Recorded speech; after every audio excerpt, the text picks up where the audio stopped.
Ya, kembali lagi di kelas gratis persiapan UPM PPD. Kali ini di tema infeksi tropis. Hari ini kita akan membahas mengenai HIV ya, Human Immunodeficiency Virus, sekaligus dengan penyakitnya yaitu AIDS, yaitu Acquired Immune Deficiency Syndrome ya. Atau bahasa Indonesianya SIDA, Sindrom Immunodefisiensi Akuisita ya. Pertama, faktor risikonya itu apa sih? Faktor risikonya itu kalau risiko rendah, pekerja kesehatan ya yang sering terpapar dengan pasien-pasien yang kita nggak tahu HIV atau tidak, apalagi yang pasien udah jelas dia ada HIV, dan juga petugas lab.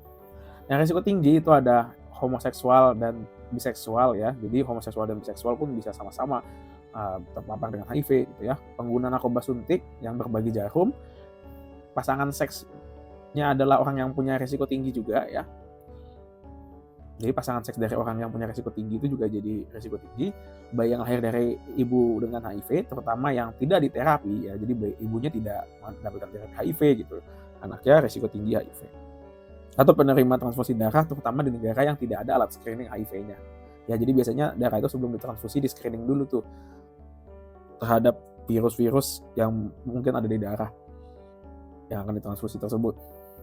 Tapi di negara-negara yang tidak ada screening itu bisa selip nih HIV-nya masuk. Nah, stadium klinis HIV itu ada 4 ya. Stadium pertama itu tidak ada gejala atau ada limfadenopati generalisata persisten. Stadium 2 itu udah ada penurunan berat badan di bawah 10% tanpa penyebab yang jelas, infeksi saluran pernapasan berulang, ya, herpes zoster, ulkus di mulut berulang, ya, colitis angularis, jadi sariawan-sariawan berulang begitu ya, ruam kulit yang gatal, dermatitis seborreik, dan infeksi jamur pada kuku. Stadium 3 kalau penurunan berat badannya lebih besar lagi nih, sudah lebih dari 10%, ada diare atau demam yang lebih dari 1 bulan, kandidiasis oral berulang, leukoplakia berbulu pada lidah, TBC paru ya, infeksi bakteri berat, anemia, neutropenia, dan trombositopenia. Nah, stadium 4 itu kalau sudah ada sindrom wasting HIV ya, jadi berat badannya sudah menurun jauh sekali, pneumonia berat yang berulang, infeksi herpes yang kronis, kandidiasis esophagus, TB ekstra paru ya. Jadi kalau TB paru itu masih stadium 3, kalau pasien HIV yang ada TB ekstra paru itu stadium 4. Atau ada sarkoma kaposi, toxoplasmosis, encephalopati HIV, mikosis profunda ya, jadi jamurnya ini udah masuk ke dalam lapisan organ-organ dalam, kanker serviks invasif, dan nefropati terkait HIV.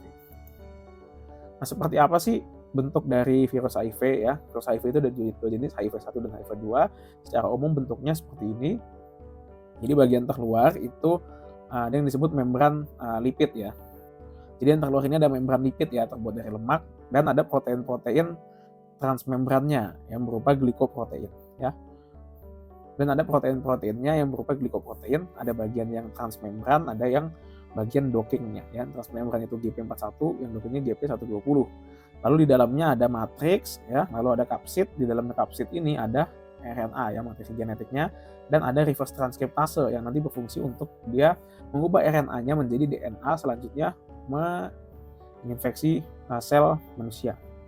Cara penularannya bisa lewat hubungan seksual tanpa proteksi, berbagi jarum suntik, dari transfusi, dan vertikal ya, dari ibu ke anak yang sedang dikandung. Oke, bagaimana cara pemeriksaan dari HIV? Itu ada beberapa pemeriksaan, ada rapid test ya, menggunakan 3 metode ataupun menggunakan ELISA itu untuk screening awal. Lalu gold standarnya menggunakan Western blot, bisa menggunakan PCR, itu biasanya digunakan pada neonatus atau hasil tes lainnya itu inkonklusif, dan CD4 atau viral load. Ini untuk memantau nanti pada saat terapi bagaimana perkembangan infeksi HIV-nya ya. Seperti itu. Nah, strategi pemeriksaan HIV itu dibagi 3 strategi. Kalau strategi 1 itu cukup menggunakan 1 kali tes saja, menggunakan reagen 1 yang isinya hanya pemeriksaan antibodi HIV A1 ini ya. Jadi menggunakan tes yang sensitif aja nih, A1 itu yang paling sensitif ya. Ini biasanya untuk pemeriksaan donor atau untuk transplantasi. Nah, strategi 2 itu kalau kita mau screening acak, jadi misalnya untuk epidemiologi ya, untuk pendataan populasi orang dengan HIV-nya bagaimana, itu menggunakan reagen 2 ya, jadi A1 dan A2. Lalu strategi 3 itu untuk diagnosis individu pada suspek bergejala. Jadi kita benar-benar mau mendiagnosis seseorang, itu kita harus pakai reagen 3. Jadi kita tes 3 kali nih, A1, A2, A3. Jadi apa yang dimaksud dengan A1, A2, dan A3 itu seperti ini teman-teman. Ketika ada orang yang menjalani tes HIV, ya kita tes pakai antibodi HIV A1 terlebih dahulu ya, yang paling sensitif. Jadi kalau dia hasilnya negatif, jadi dianggap aja dia tidak ada HIV. Ya, tapi kalau dia positif, kita cek lagi di antibodi HIV A2 ya. Kita lihat positif atau tidak. Kalau positif, kita lihat ada manifestasi klinis atau tidak. Kalau ada, berarti diagnosis infeksi HIV gitu ya. Tapi kalau negatif, kita ulangi tes A1 dan A2. Kalau positif pada keduanya, maka bisa kita cek A3 ya. Terus kita lihat nih, apakah tiga-tiganya positif. Kalau tiga-tiganya positif, bisa kita tegakkan diagnosis pasti infeksi HIV. Tapi kalau dia hanya salah satu dari A2 dan A3 plus A1 ya, maka kita bisa sebut dia intermediate ya. Jadi kalau cuma 2 yang positif, ya kita bisa anggap intermediate. Hasilnya meragukan. Nah, seperti apa sih fase atau tahapan pada infeksi HIV gitu ya? Jadi pertama itu infeksi HIV akut nih ya.